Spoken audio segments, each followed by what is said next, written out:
नमस्कार. तर आज आपण बघणार आहे नाचणीची आंबील. याला रागी आंबीलसुद्धा म्हटलं जातं. ही भरपूर अशी पौष्टिक असते, शरीराला थंडावा देणारी असते, पारंपरिक पेय आहे. रोज किंवा नियमित पिल्यास अनेक फायदे होतात. तशी ही उन्हाळ्यामध्ये भरपूर प्रमाणात केली जाते. तर याला लागणारे साहित्य पाहूयात आपण. इथे 1 ग्लास मी ताक घेतलेला आहे. ताक एकदम फ्रेशच घ्यायचं आहे आपल्याला. हे दह्यापासून बनवलेलं ताक आहे. एकदम बारीक चिरलेली कोथिंबीर घेतलेली आहे आणि जो पोहे खायचा जो चमचा असतो त्याने मी 4 चमचे इथे नाचणीचं पीठ घेतलेलं आहे. इथे घेतलेलं आहे चवीनुसार मीठ, जिरेपूड घेतलेली आहे आणि थोडासा लसूण घेतलेला आहे. तुम्हाला जर हवं असेल तर तुम्ही एखादी मिरचीसुद्धा वापरू शकता, पण मी ते मिरची वापरणार नाही. कारण की मला नाचणीची आंबील ही अशीच खायला खूप आवडते. आणि लसूण आपल्याला आता चेचून घ्यायचा आहे. लसूण चेचताना एकदम बारीक चेचायचा नाही. थोडासा अर्ध बोबडाच करायचा आहे. अर्ध बोबडा म्हणजे थोडासा मोठाच ठेवायचा आहे.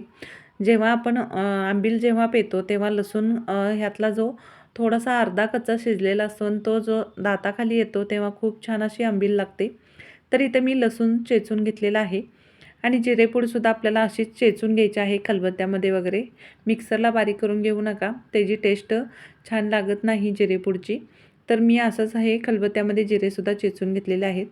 तर आपल्या आंबीलमध्ये वगैरे गुठळ्या होऊ नये म्हणून आपल्याला हे नाचणीचं पीठ थोडंसं पाणी टाकून हे भिजवायचं आहे, जेणेकरून गाठी अजिबात होणार नाहीत. तर पाणी लागेल तसं तुम्ही टाकून हे भिजवून घेऊ शकता. तर इथे बघू शकता छान अशा गाठी वगैरे फोडून घेतलेल्या आहेत. आता हे आपल्याला साईडला ठेवून द्यायचं आहे.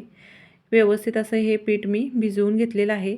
एकसुद्धा यामध्ये गाठ वगैरे झालेली नाही या पिठामध्ये. तर हे आता आपण साईडला ठेवून देऊयात. तर आता आंबील बनवण्यासाठी आपल्याला पाणी हे उकळून घ्यायचं आहे. इथं मी 1 ग्लास ताक घेतलेला आहे आणि 2 ग्लास इथे मी पाणी घेणार आहे, कारण की इतकं पाणी पुरेसं होतं. तर 4 चमच्यासाठी आपल्याला 2 ग्लास हे पाणी पुरेसं होतं. तुम्हाला थोडीशी घट्ट किंवा पातळ पाहिजे असेल तर पाण्याची क्वांटिटी कमी जास्त होऊ शकते. तर आपल्याला पाणी हे चांगलं असं उकळून घ्यायचं आहे. तर आता पाणी चांगलं उकळलेलं आहे, पाहू शकताय. तर यामध्ये आपण जे जिरेपूड होतं आणि मीठ होतं ते टाकणार आहे यामध्ये. तर तुम्ही यामध्ये किसलेलं आलं असतं ते सुद्धा टाकू शकता तुम्हाला आवडत असेल तर. पण आता उन्हाळा चालू आहे, जास्त अद्रक वगैरे खाल्ल्यावर सुद्धा आपल्याला उष्णता होऊ शकते. त्यामुळे इथे मी अद्रक वगैरे वापरलेलं नाही. कुणाच्या करण्याची पद्धत फार वेगळी असते. मी एकदम सोप्या पद्धतीने तुम्हाला नाचणीची आंबील कशी बनवायची हे दाखवलेलं आहे. तर इथे बघू शकताय आणखीन थोडंसं मी पाणी टाकलेलं आहे आणि हे मिश्रण जे आहे नाचणीच्या पिठाचं ते पातळ केलेलं आहे, जेणेकरून व्यवस्थित असं पीठ आपल्याला एकदम असं गरगरता व्यवस्थित यावं यासाठी. तर इथे बघू शकताय नाचणीचे पीठ टाकल्यानंतर थोडासा असा घट्टपणा आलेला आहे. तर घट्टपणा जरी आला असला तर कढईला वगैरे तुम्ही पाणी गरम ठेवून ह्यामध्ये ॲड करू शकता. तर यामध्ये मी थोडंसं वाटी धुवूनसुद्धा यामध्ये पाणी टाकणार आहे. टोटल आपलं इथं 2.25 ग्लास हे पाणी झालेलं आहे. थोडंसंच मी पीठ लागलं होतं वाटीला, ते धुवून यामध्ये टाकलेलं आहे. नाचणीची आंबील आपली शिजेपर्यंत मी तुम्हाला थोडक्यात याचे फायदे सांगते. नाचणीमध्ये भरपूर प्रमाणात कॅल्शियम भरपूर असतं. मुलं आणि महिलांसाठी किंवा वृद्धांसाठी सुद्धा खूप फायदेशीर असते. शरीराला मुळातच ही थंडावा देणारं हे पेय आहे. उन्हाळ्यातील शरीरातील उष्णतासुद्धा भरपूर प्रमाणात कमी करतं. भरपूर प्रमाणात या नाचणीमध्ये लोह असतं. त्यामुळे आपण उन्हाळ्यामध्ये भरपूर प्रमाणात ही नाचणीची आंबील प्यावी. आणि आंबील थोडी आंबट असल्यामुळे पचनक्रियासुद्धा आपली चांगली राहते. गॅस, ॲसिडिटी कमी करते.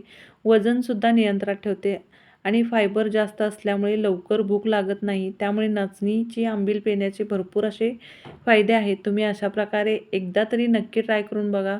खूप सोप्या पद्धतीने मी नाचणीची आंबील बनवण्याची सोपी पद्धत तुम्हाला मी सांगितलेली आहे. आणि माझ्या रेसिपी तुम्हाला कशा वाटतात मला कमेंट करून नक्की सांगा. आणि नवीन जर तुम्ही माझे चॅनल पाहत असाल तर मला सबस्क्राईब करायला अजिबात विसरू नका. म्हणजे जेव्हा केव्हा मी नवीन नवीन रेसिपी तुम्हाला अपलोड करेल तेव्हा तुम्हाला नोटिफिकेशन मिळून जाईल. तर बघू शकता आपल्या नाचणीला सुद्धा छान अशी उकळी आलेली आहे. आता 2 मिनटाची ही चांगली उकळून घ्यायची आहे आणि आपल्याला हा गॅस पटकन बंद करायचा आहे. जास्त आपल्याला दाटसरपणा नको आहे आंबीलसाठी. आंबील केव्हाही करताना थोडीशी पातळ असावी, म्हणजे पिण्यासाठी सुद्धा भरपूर मज्जा येते. आणि मुलांना आमच्या अशा प्रकारे केली की दिवसभर जरी दिली तुम्ही आंबील ही तर नक्की खातात. त्यामुळे मी यामध्ये मिरची टाकलेली नाही. तुम्हाला हवी असेल तर तुम्ही मिरची वापरू शकता. आंबील आपली चांगली शिजलेली आहे, पाहू शकता. आणि कलरसुद्धा आपला हा चेंज झालेला आहे. असे वरती बुडबुडे यायला लागले की आपली नाचणीचं पीठ हे शिजलेलं आहे हे ओळखायचं आहे. आणि हे आंबील आपल्याला आता थंड करून घ्यायचे आहे.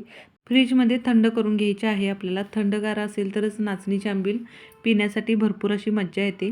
ह्यातली थोडंसं नाचणीची जी आंबील होती ती मी बाजूला काढलेली आहे आणि अर्धी ही साईडला ठेवलेली आहे. जेव्हा कोण खाईल तेव्हा त्यामध्ये ताक टाकून मी देणार आहे.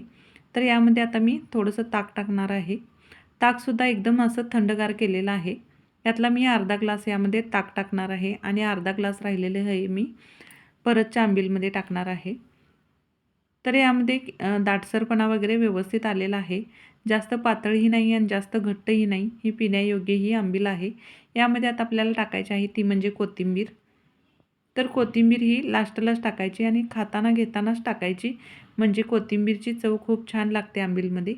तर ही आंबील मी 2 काचेच्या ग्लासमध्ये काढून घेणार आहे. 4 ग्लासची मी इथे आंबील बनवली होती. तर बघू शकता टोटल 4 ग्लासच ही आंबील झालेले आहे. यातले 2 ग्लास मी आत्ता इथे दाखवलेले आहेत तुम्हाला.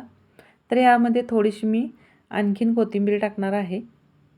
तर इथे आपली ही झटपट आणि एकदम पौष्टिक अशी आपली ही उन्हाळा स्पेशल आंबील ही तयार आहे. तर आंबीलची रेसिपी तुम्हाला कशी वाटली मला कमेंट करून नक्की सांगा. आणि या उन्हाळ्यात तुम्ही नक्की ट्राय करून बघा. नक्की तुम्हाला ही रेसिपी आवडेल. आणि ही रेसिपी आवडल्यास लाईक करा, शेअर करा, कमेंट करा, सबस्क्राईब करा. आणि असेच नवनवीन रेसिपी पाहण्यासाठी सारिका कुकिंग रेसिपी पाहत राहा. धन्यवाद.